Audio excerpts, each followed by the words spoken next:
Apat na players na may pinakamalaking what if sa Philippine basketball na hindi ganong napag-uusapan ngayon.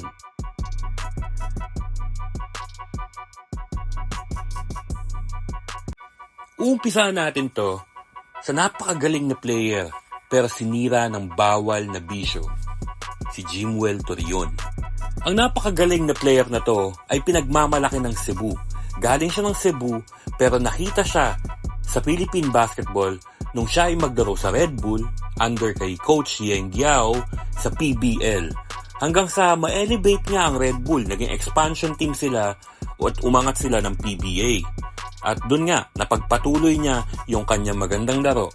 At sabi nga ni Coach Yeng, kung hindi lang to nagkaroon ng mga problema, mga personal issues, siguro kayang mag-MVP nito at na-dominate sana niya yung kanyang posisyon sa PBA.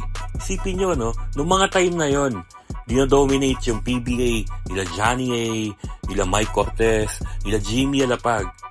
Pero merong isang Jimwell Torreon na pinapahirapan sila kasi itong player na to, ang galing dumipensa, ang galing umiscore, napaka-shooter, ang galing nito mag-dribble, parang street ball, at napakagaling din pumasa. Nasa kanya na lahat talaga ng package na gusto mo sa isang player.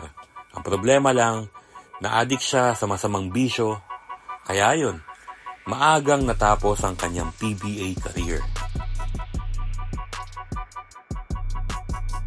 At kung mga pinakamalaking what if lang sa Philippine basketball hindi magpapahuli, si Johnny Abarrientos.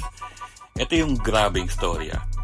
90s, finals, kalaban nila ang Pure Foods. Pinapanood siya ng scout or agent ng Charlotte Hornets. At ito official to. Na-offeran talaga to ng 10-day contract ng Charlotte Hornets. And that was before Wang Zhizhi.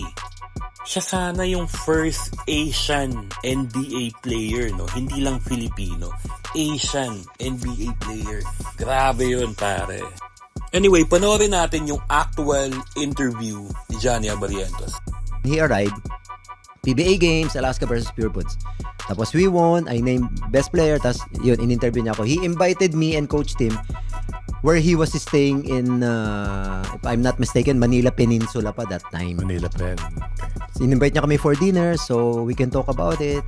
Hindi pa rin ako makapaniwala eh. Pero me and Coach Tim going there para makausap namin siya. Para i-clarify nga everything kung talagang seryoso. Kasi parang first Asian sana yun na nakapaglaro ng NBA. Before yun, Kuya Benz, Wang Zhizhi. Before Yao Ming. Anong year yan? I think after 98 o 97 after 97. We won a Grand Slam. Kaya ganun talaga kagaling yung Johnny Abarrientos nung panahon niya.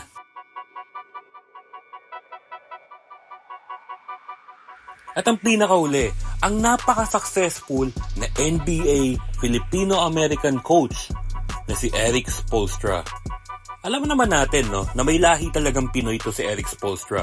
Pero alam nyo ba na kinonsider niya one time na sumali ng PBA Rookie Draft? Pero anong nangyari nun? Medyo na-delay yung pag-process ng mga dokumento niya nung nasa Amerika siya para maging eligible siya sa PBA draft. Nangyari, na-offeran siya sa Miami Heat na maging video coordinator. And then, yun, tinanggap niya yung offer na yun. At yun na nga. Eventually, after ilang taon, naging head coach na siya ng Miami Heat at naging one of the winningest coach in NBA history. Grabe, di ba? Pero paano kaya kung nakasali siya ng PBA draft nun, Malamang madadraft to ng Ginebra or Alaska. Kasi noong mga time na yun, may mga film na rin ng Ginebra at Alaska. Si Jeff Carriazo at saka si Vince Season. Pero kung nangyari yun, malamang di tayo makakita ng isang Coach Po na nag-champion sa NBA kasama nila LeBron, di ba?